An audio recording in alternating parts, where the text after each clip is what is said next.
Today's class is entitled This Too is Prayer, an exploration of the Kaddishes. So we're going to be talking about Kaddishes. What are they? Where are they? Why are they? What do they make us think of? How do they make us feel? And on that last question, what is the first thing that comes to your mind when you think of any Kaddish, whether it's Kaddish Shalem, Mourner's Kaddish, Hatzi Kaddish? Yeah, and if you wouldn't mind, when you give an answer, to give your name, and I'll be repeating some of the answers into the microphone for people at home, on Zoom and otherwise. So, yes, go ahead.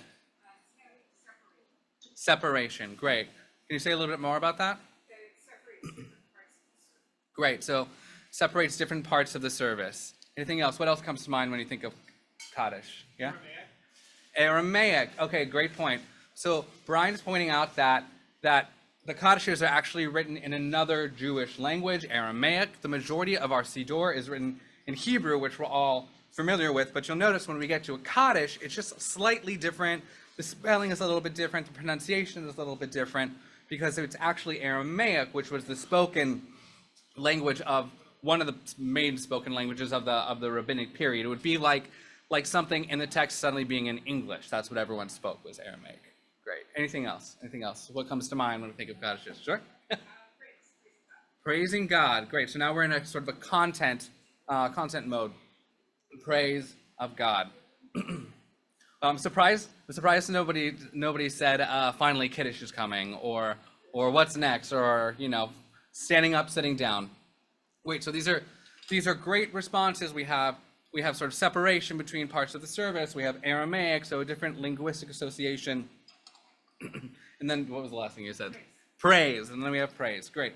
So I often find, I'll speak for myself, that when I get to Kaddish, it's sort of a moment to zone out a little bit, right? We're like, okay, we're standing up, we're kind of moving on to the next thing.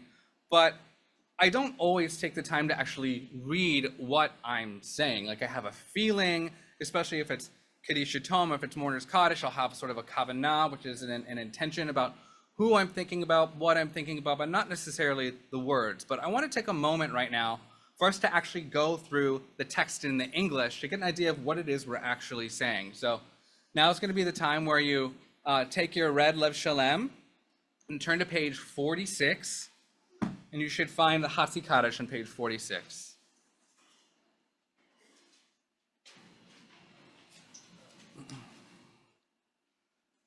Do I have any volunteers who would like to read in the English aloud for us? Joey, are you comfortable using the microphone? Sam. What's that? Yes. Okay. May God's great name be exalted and hallowed throughout the created world, as is God's wish. May God's sovereignty soon be established in your lifetime and in your days, and the days of all the house of Israel, and we say, Amen. May God's great name be acknowledged forever and ever. May the name of the Holy One be acknowledged and celebrated, lauded and worshipped, exalted and honored, extolled and acclaimed, though God, who is blessed, is truly far, in brackets, beyond all acknowledgement and praise, or any expressions of gratitude or consolation ever spoken in the world. And we say, Amen. Beautiful. Thank you. So, has anybody noticed anything different that they haven't noticed before? And just reading this in English. And the answer can be no, but I'm just curious. Give you a second to think about it. Well, may God's sovereignty be established in your life. I don't really understand. So Bob is saying that he's noticed and has a question about, may God's sovereignty soon be established, and what does that mean? Great. Anything else that sort of stuck out to us that's new or intriguing?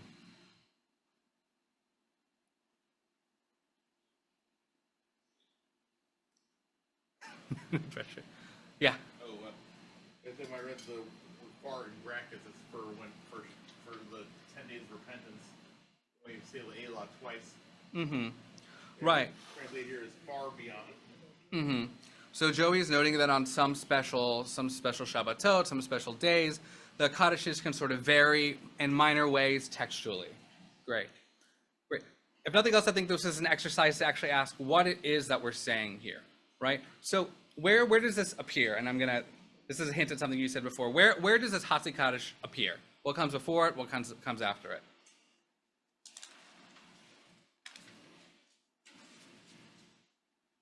Yeah? Great, great. So Diego's saying it comes right before the Amidah, and it comes right after the Shema, right? So it's a transitionary piece of liturgy, coming between one major part of our liturgy and another part. Why would that be? Why not just, aside from maybe a halachic consideration, why put something in the middle of two really important pieces of liturgy? Yeah. Time for a bathroom break? That's okay. That's legitimate. Anybody else? Yeah, Joey. Another place where it makes an appearance is after the Amidah. Mm-hmm. In the weekday service, I think Shabbat. Mm-hmm. This is where before we say Psalm 90 and 91. Yeah. To separate the two, so people don't think it's the continuation. That the Psalm is a continuation of the Amidah. Right, right. So what we're talking about is that it's sort of a transitionary piece of liturgy, right? So why? Say that in a few. What's that? Say this. Yes, we will. Yes, we will. So why do we need a transition at all? Let's just take this specific example of the Shema moving to the Amidah. Why would we need a transition?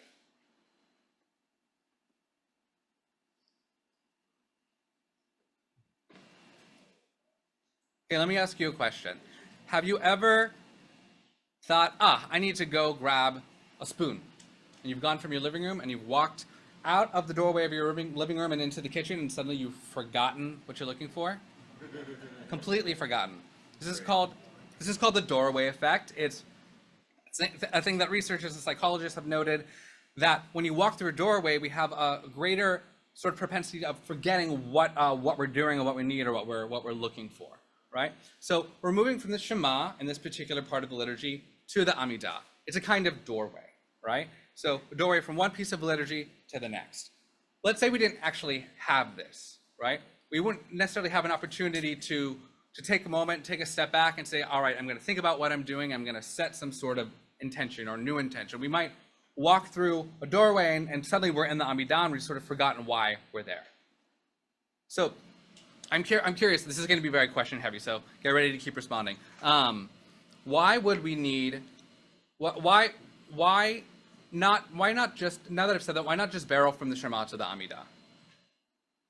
Why have this at all? Why can't we just lead from one thing to the next? Yeah.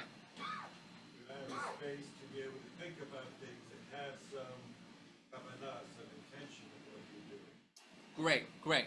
So, but Alan is saying you have a moment to think about your intention, your kavanah. So, ostensibly, we have some kavanah that we can set for the Shema and its blessings, and then another opportunity to set kavanah intentions for the Amidah. But those can be different, right? So this gives us a space and an opportunity to say, okay, I'm going to take a pause, have a transition, and shift from one mode of thinking to another mode of thinking. But it sort of buoys us, right? There's a suspension of liturgy happening here, and what's at the heart of the liturgy is praise, right? Praise of God. It's almost one of the essential elements of davening, of prayer. Otherwise, we could just say, okay, have a break, take a moment, think, and it would be easy to start thinking of, my to-do list, my shopping list, my whatever. No, the liturgy is saying, you're going to take a moment, we're going to transition, but we need to focus. You're going to have one kavanah and maybe another one, but what you really need to focus on is the through line, and the through line is our connection to the divine, that which is greater than us, that which is bigger than us. So it's this opportunity to sort of be held, moving from one kavanah to the next, without getting too distracted or too lost, without walking through a doorway and forgetting why are we even there? Why am I suddenly standing with a siddur in my hands and praying words that I wasn't necessarily ready for? Great. Let's move on. I want you to hold that page and also turn to page 58, and we're going to look at the mourner's Kaddish side by side with the Hatzi Kaddish. So just flip the pages back and forth. You can hold them kind of like I am, like this, just grasping both pages. What do you notice that's the same between the Hatzi Kaddish, and what do you notice that's different between the Hatzi Kaddish and the mourner's Kaddish?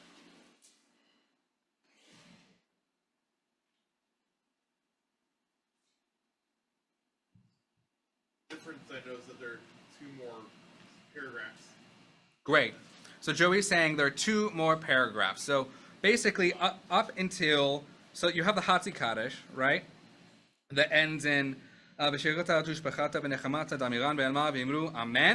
and that would be the end of the Hatzi Kaddish.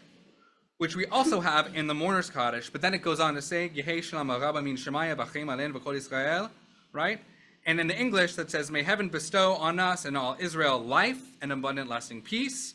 And then the last sort of additional line is, Oseh Shalom B'Ramav Hu Yaseh Shalom Aleinu V'Kol Yisrael, and we can add V'Kol Yoshvei Tevel. May the one who grants peace on high bring peace to us and to all Israel who dwell on earth. And then we say, Amen, right? So now we're in the mourner's Kaddish. Why this difference? Why this sort of sameness in content, and then why these additional two pieces here, particularly for the mourner's Kaddish? Any ideas? Yeah? Kaddish is kind of finishing up the service. Mm-hmm. Mourner's Kaddish is supposed to get relief by honoring. That's nice. So, so what was said is the Hatzi Kaddish is sort of is finishing a part of the service, and then the mourner's Kaddish is a moment for someone to get relief. And I actually think that speaks to a question of the difference between speaking something and singing something, right? In the Hatzi Kaddish, we could use a number of tunes, but typically we don't just say it. We'll sing it, right? And that gives us one sort of feeling. And then in the mourner's Kaddish, we say it plaintively, just plain.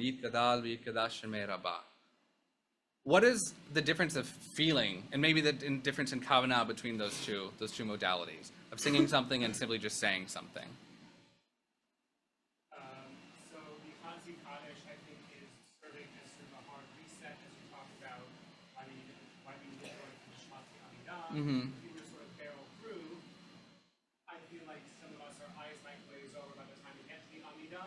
We might not have proper kavanah for Amidah. So Hatzi Kaddish serves as a hard reset to reason our kavanah. Uh-huh. And then the reason why we're sort of plainly saying the mourner's Mm-hmm. Kaddish is replicating this sort of like doleful, quiet, more intense Mm-hmm. atmosphere we're focusing on. Right. So great. Brian is saying two things, answering a question from earlier of why the Hatzi Kaddish is a transitionary sort of piece of liturgy.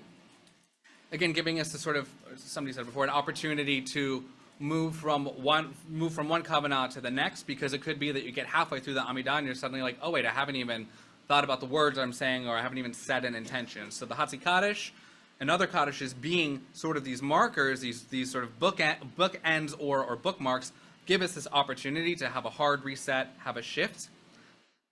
And then the second thing that Brian was pointing out was a stylistic sort of comment, right? That something sung, I'm going to just insert sort of the song part. Something sung might be, okay, there's a very big difference between Yitkada V'Yitkada Shemeraba, right? And Yitkada V'Yitkada Shemeraba, right? We have one that's sort of minor, and then we have one which is we sort of think of as a little sadder, and one that's major and is a little bit more triumphant. But then we have something that's just spoken, right? To sort of elicit this doleful, to use the word that you're using, doleful, mournful, sort of plaintive, personal moment that we're all sort of sharing in. And it's interesting because the text is more or less the same, right? And we don't necessarily think about the content of the text that much, but we think about how it makes us feel. And so, in many ways, the Kaddishes are an opportunity to really get in touch with the kavanah, the intention that we're bringing to davening, because it's transitionary. Just as you walk through a doorway, I mean, we have our mezuzot, which also give us an opportunity to have a moment at a doorway. But just as we often walk through a doorway and don't necessarily think that we're walking through a doorway, so too might we do that if we didn't have a Kaddish, right? But we have the mezuzah, which in many ways is like I think sort of a transitionary, ritualistic item to say, okay, I'm moving from one space to the next. And the Kaddishes in many ways are sort of like our mezuzot, maybe, or our opportunity to do the same thing while we're davening to say, okay, I'm moving from one intention to the next. And maybe that's, I'm moving from the Shema to the Amidah. And let's say it's the weekday. Okay, I'm moving from the Shema to the Amidah. I have all of these things to think about, all of these things to ask for, people who I'm wishing healing for, and that I wasn't doing that in the Shema.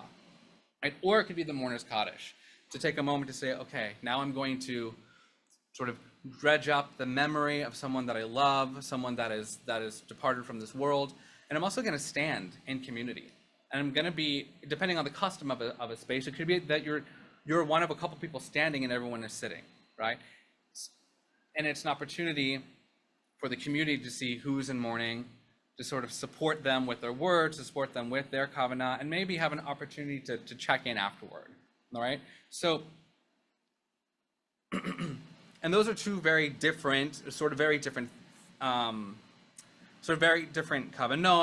two very different functions, and yet the text is more or less the same. I want to sort of pause because I've been talking for a couple minutes straight. I want to see if anybody has any reflections, any ideas that they want to throw into the mix based on anything that has been said or that I just said.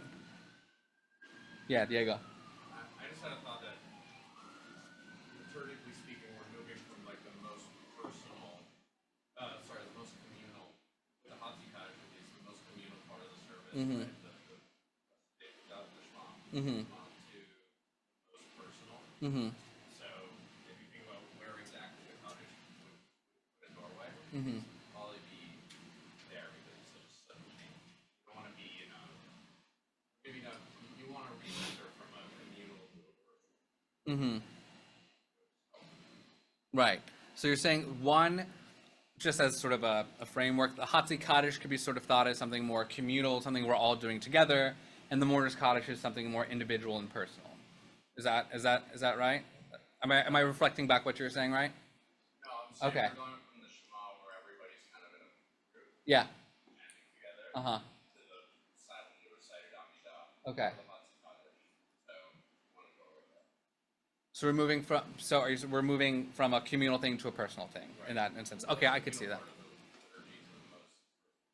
Great, great. Yeah, I'm just gonna get hand back here and then I'll come to you. Yeah. The Hatzi Kaddish is only said by the Shalit. Mm-hmm. People may use melody like others, Mm-hmm. but it's a setup for the congregation. Mm-hmm. It's only recited with all Kaddishes are only recited with it's essentially a combination of a setup Mm-hmm. for the next stage of the game, Mm-hmm. recited by the individual for the community. Mm-hmm. The Mourner's Kaddish is essentially a public manifestation of private grief. Okay. Yeah. It's really essentially the people grieving now publicly proclaim the exaltation of God, but it's really a private grief in a public way. Right. Which is that you stand up, you stand out, Exactly. all of that. Very different type of experience. Thank you. And there's a couple things that I want to pull out of what you just said.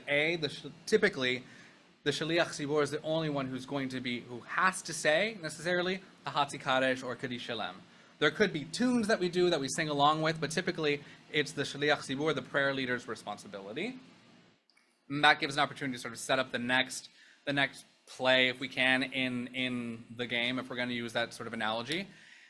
And then when we're looking at the Mourner's Kaddish, it's an opportunity to bring a private experience into the public sphere. And there's a third thing that I was waiting for, was the comment of minyan, right? Kaddishes are something that we can only do with a minyan, which is a prayer quorum, meaning 10 people, right? A minimum of 10 people. There are a number of prayers that we can only do with a minyan, and it just so happens that Kaddishes are one of those forms of prayer that we can only do with a minyan.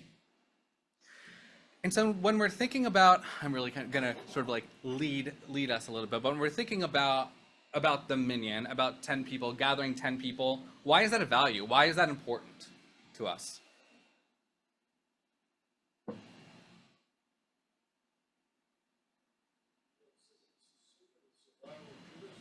It's the what of survival? Secret of the survival of Judaism is Mm-hmm. essentially when the transition from the landed people to the temple section Mm-hmm. and we were sent to exile, one that developed was a portable community Mm-hmm. that could be established wherever there was a significant number of Jews, and then of which was 10. Mm-hmm. So it moved us from land and Jerusalem centered to a portable sanctuary that could be set up anywhere. Mm-hmm. And that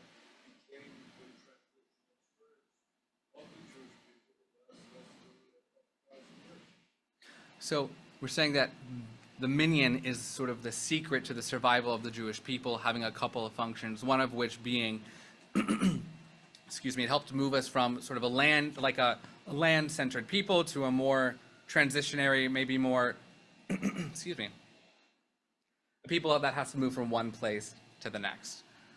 But I want to key in on the word transition. So let's think about mourner's Kaddish. When we're in mourning, we're making a major transition, right? We're going from not being a mourner to being a mourner. We're going from having someone that we loved in our life to no longer having them in this life. And it can be a really difficult transition. It can be a really hard transition. It can be very easy to give up on community. It can be very easy to give up on self. And yet we're called to say the mourner's Kaddish when we're in mourning for somebody. And not only that, we have to get 9 other people, in addition to us, 10 people together to do this ritual of mourning, right?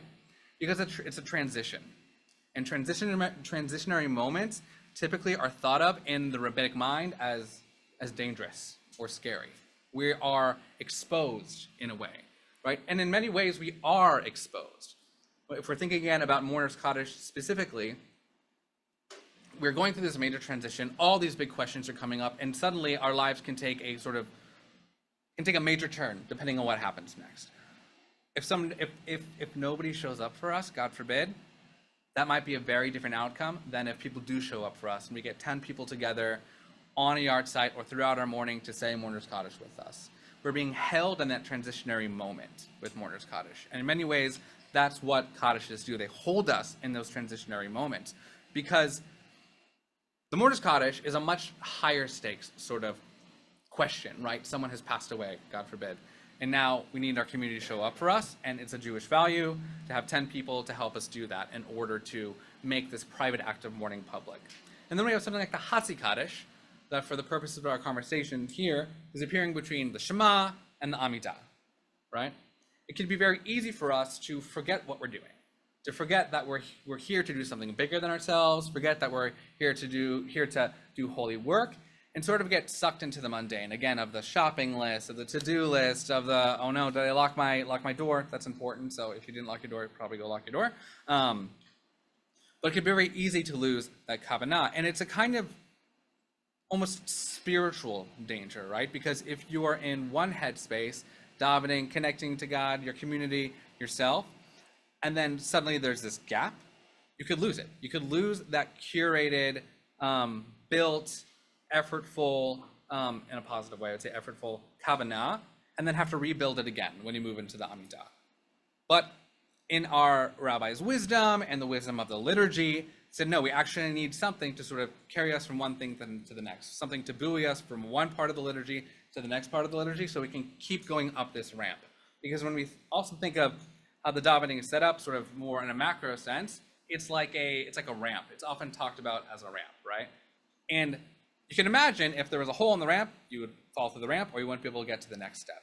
So the Kaddishes are kind of like connectors or connective tissue, sort of keep us on that ascent to the Amidah, which in many ways is the height of our davening, to then sort of come down back to the day-to-day.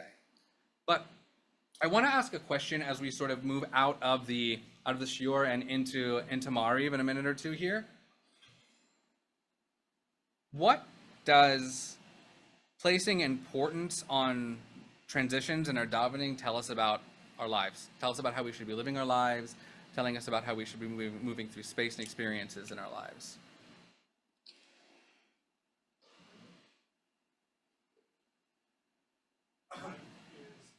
Hold on. Yeah, I think it tells us to take a break. Take a break? Okay. Can you say more about that? Yeah, I mean, so much converges on us.